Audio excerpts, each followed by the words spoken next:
cooking up something good here at home. We are cooking up something good here at home. Hello and welcome to At Home today. We're so glad you could be with us. It's Cabbage Day here.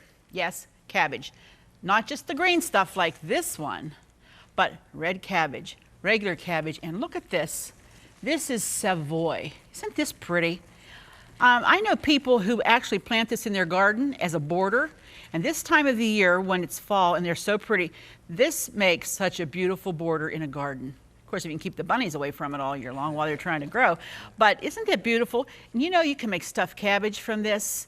It's not real good for like coleslaw because it has a different unique flavor. This is your best bet for coleslaw. This, Paul's mother used to make pickled cabbage, where she would pickle it in a jar, shred it and pickle it and put vinegar and salt and pepper, and oh, Paul loved that. Unfortunately, it's one of those things nobody has the recipe for, at least what she used to make. Well, today we're going to make some really interesting dishes with cabbage. This is the final part of our this month's season of harvest, where we've brought you these 4 programs helping you with the bounty that's come out of your garden. And we hope that you've enjoyed them. We've enjoyed bringing them to you. It's just some unique and unusual things. I have a very good friend that I've met through the internet, through the show. And her name is Vicki, and she lives in Tulsa. Vicki is a unique individual, and I know you're watching, Vicki, and maybe Wayne too. I'm just so thankful for what God has done for you. We have communicated almost daily for several months, and to see your growth and to see what God is doing and you're allowing Him to do in your life is phenomenal. I just want to thank God for you today. I want you to know that God prizes you as one of His children, like He does all the rest of us when we have accepted Christ as our Savior. Vicki, you're a special friend, and I thank God for you today. Thank God for all the family that comes every week and visits us here at home. And we're going to get started with our cabbage in just a minute, so stay tuned. We'll be right back after the hint. Here it is. Here's today's at-home hint. When cooking cabbage, add a small amount of vinegar to the cooking water, and it will eliminate about 70% of the cooking odor. If you have an at-home hint, a favorite recipe, or just a friendly greeting you'd like to share, we'd like to hear from you.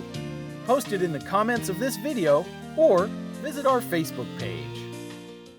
Well, to begin with our cabbage program today, the first dish we're making is called lazy cabbage rolls. Now, if you have ever been in a pickle where you really would like to have something like cabbage rolls and you know that you don't have time to prepare them, this is really a great way to do it. First of all, you're going to take a pound of ground beef and a pound of ground pork and 2 nice sized onions, chop them up, and you're going to brown them in a skillet, which I've already done here, okay? So they're browned well, not cooked like crisp and hard and brown, just browns to get the red so that you know that the meat is cooked through. That's in this skillet. In this skillet, we have a large head of cabbage that you have grated, either by hand or with the food processor, and you shred it. And all you want to do, you don't want to fry it, but you want to sweat it, which makes it limp like this. You don't see any brown on this. That shouldn't be brown like fried cabbage, but you do want it to be limp, all right? So we have these 2 done. What's the other part of cabbage rolls? Rice. We have cooked rice. This is so simple, I love it. And this is about 1.5 cups of cooked rice. And all we do is assemble. First of all, you're going to take all the cabbage that you have cooked and made limp, or sometimes they call it sweated. You know, we love cabbage rolls, but honest, it does take a while to make them. I mean, if you have a Saturday and a lot of cabbage coming in, go ahead and make the rolls. And you know, you can freeze them without cooking them. What I like to do if I have that time and I'm going to freeze them, I make them, and then if I put them in individual packages of like 6, and then you freeze them. When you bring them out, then you pour the soup over them or whatever you use, and you bake them. Don't bake them in the sauce because then they get mushy, all right? So we have our cabbage, our onions, pork, and beef go in next. You'll notice I have a rather large mixing bowl, more like a vat, because this makes a lot. Okay, number 2. And then we're going to do about 1.5 cups of rice that we have added salt and pepper to as it cooked. Okay? Just about like that. Now, we want to thoroughly combine this. Mix it around. Smell is wonderful. Smells like cabbage rolls. Right, Mike? Oh, yeah. Yeah, you get that cabbage cooking and you get the meat, the rice. All you have to add now is the tomato. Many times I remember my mother making stuffed cabbage. And she made them good. She wasn't authentic Polish or Slovak or Greek or all the nationalities that make them, but she could make a good stuffed cabbage. And this is going to make a nice casserole for company, for friends over, or if you just have a big family. Okay. There we are. I think that's done enough. Now, tomato soup. Right from the can. Not diluted. And you know, some people like the broth on their stuffed cabbages to be thin and kind of watery. I don't. I like it a little on the thicker side. So I'm going to put 2 cans in this. I like when they come out all at once like that. That's good. That's a good thing there. Okay. Set that here. Now, we mix the tomato with it.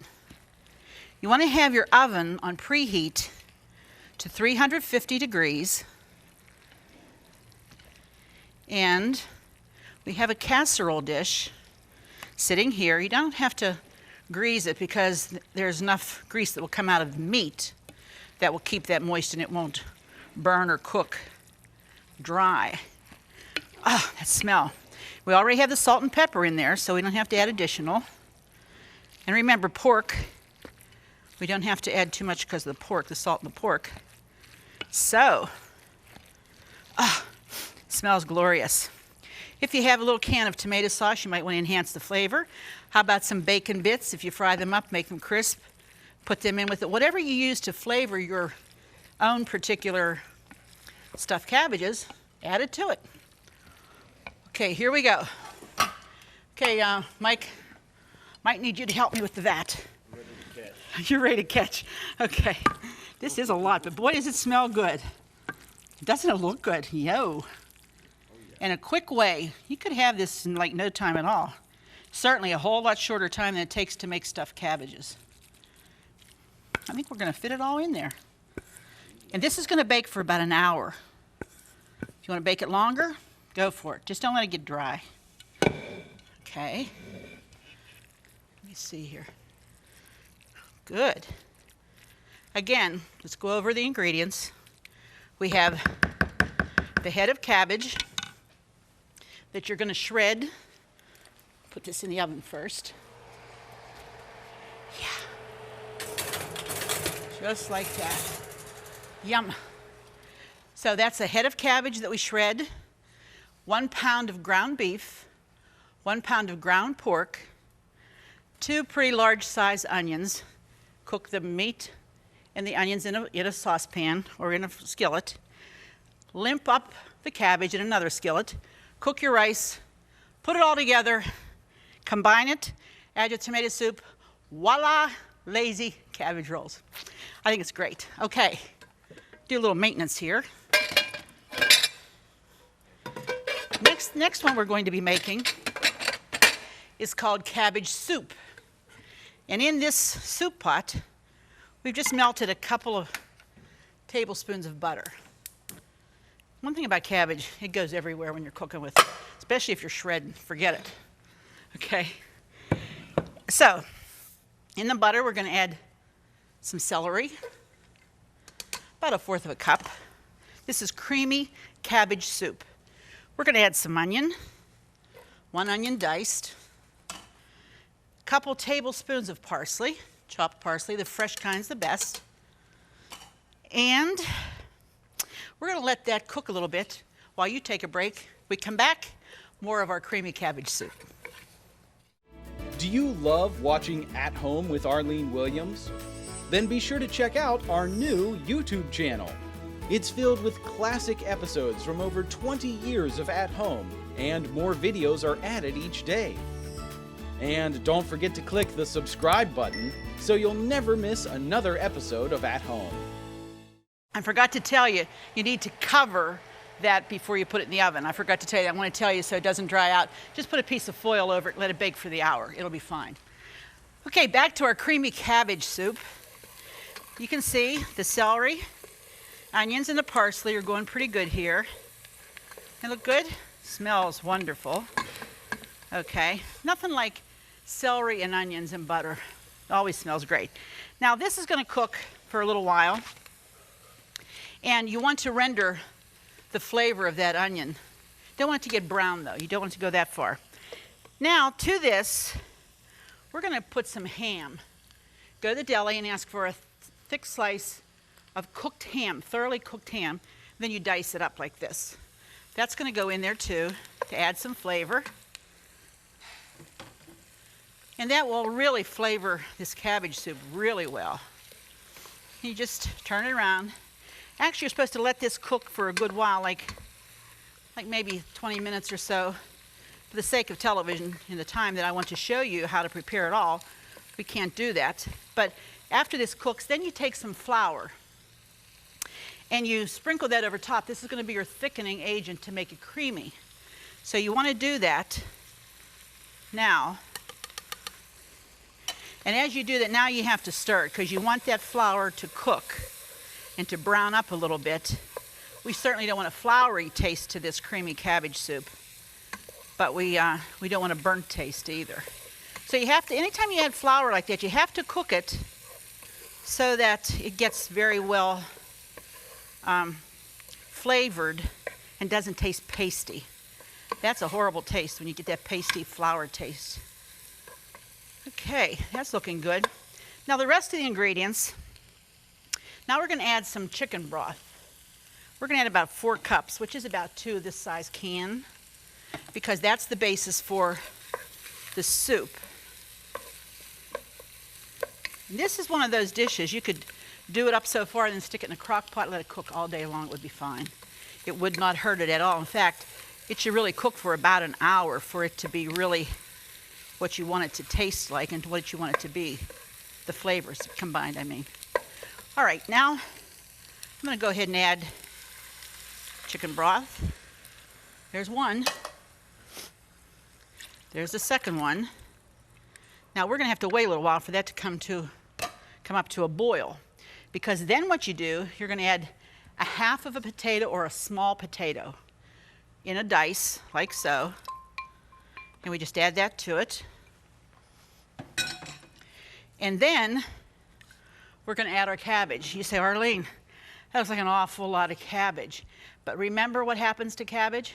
It cooks down. When the moisture cooks out, you look like you have a bowl like this. When it cooks down, you might have a bowl about that much. So you just pile it in there and let it cook.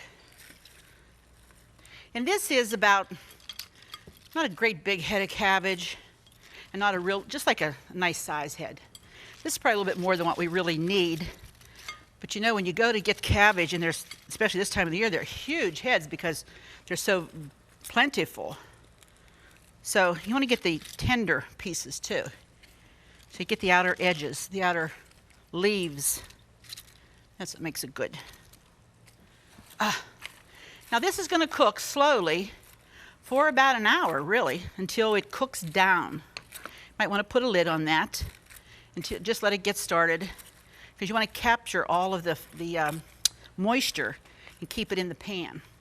Now, you want to check this every once in a while because you want to make sure there's enough liquid. You can either add more chicken broth or you can add some water to it, okay? That's our creamy cabbage soup. You're going to love that, all right? Well, we have another one. What would you do with cabbage except make coleslaw?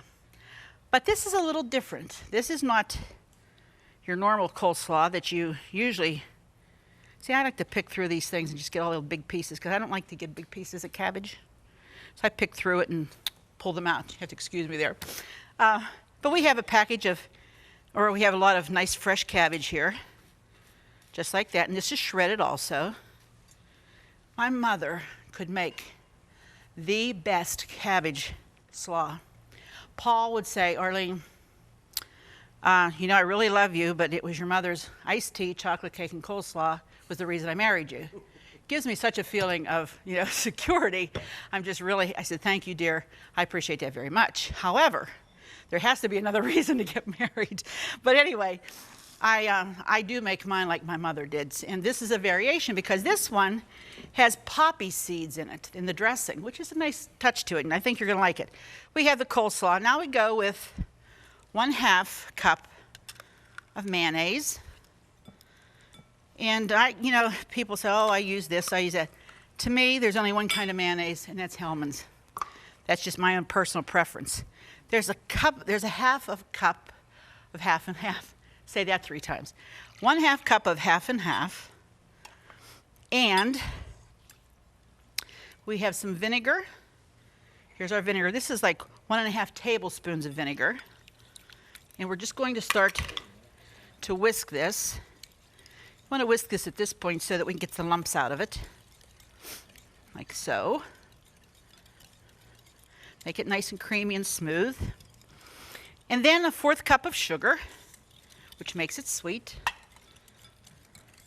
Easy to do, delicious. This is great any time of the year that you have a head of cabbage. Coleslaw is always appropriate. They put it on sandwiches, they eat it as a side dish. I mean, it's versatile, is what I'm trying to say. Okay, and then we have, these are poppy seeds, these little black poppy seeds. They're going into the dressing. Cool, huh? Look at that black in there. I like it already. Yeah. And green onion next, chopped fine. And we're going to just add some salt and some ground pepper, like so. Now, this is your dressing that goes on. And I like this to be made earlier in the day. Don't make it like right before you're going to serve it. This has to set because it combines with the flavor of that cabbage. But you're just going to pour it over. Yeah. Just like that. And then, of course, you have to refrigerate it because this has a mayonnaise base. But I tell you what, this is one of those yummy yummies. It's a little different twist on what to do with coleslaw. You're just going to mix it. If you should happen to use the packaged slaw that's so convenient in all of the supermarkets. Of course, McGinnis has a big array of it. There are all kinds of salad combinations. You want to rinse the cabbage first before you use it because it just freshens it a lot. And there we have it. We're going to add some beautiful pepper rings on top, like this. Isn't this beautiful? These look like stars. I said to Linda, this is like a perfect star pepper. They're beautiful, huh? So we add those on top. And there you are with your poppy seed dressing on your coleslaw. Yummy, yummy, yummy. Let me check on this soup one more time. Oh yeah, it's coming to the boil. You can see already. It's cooking down.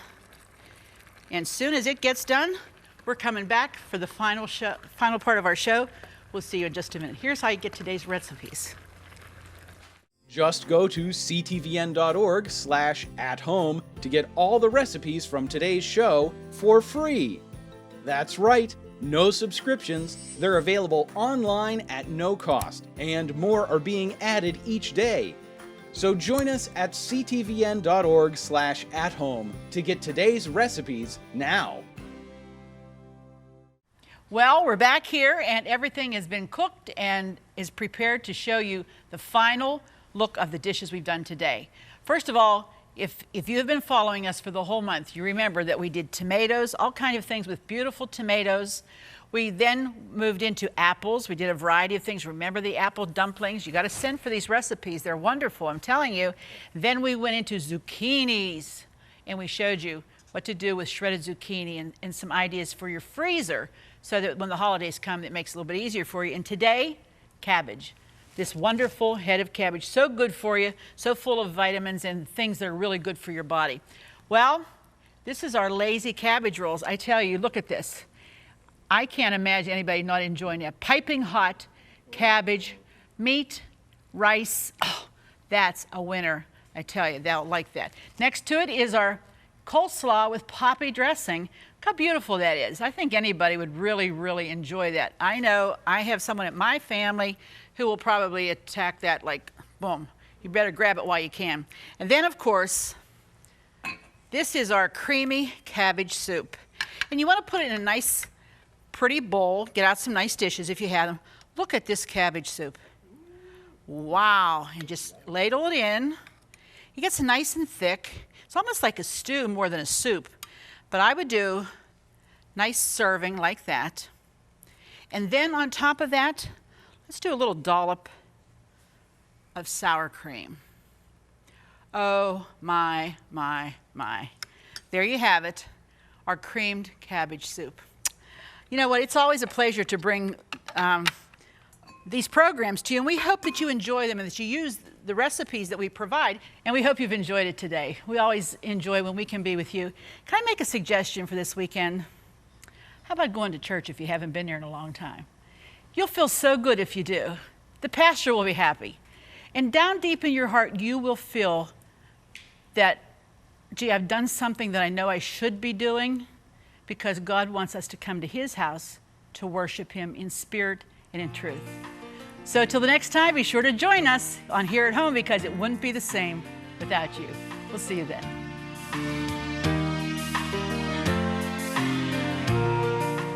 Food provided by McGinnis Sisters Special Food Stores in Brentwood and Monroeville. Taste the world. Don't forget to click the subscribe button so you'll never miss another episode of At Home. Thank you for watching. Cornerstone Television wishes to thank all our faithful viewers whose consistent prayers and financial support have made this program possible.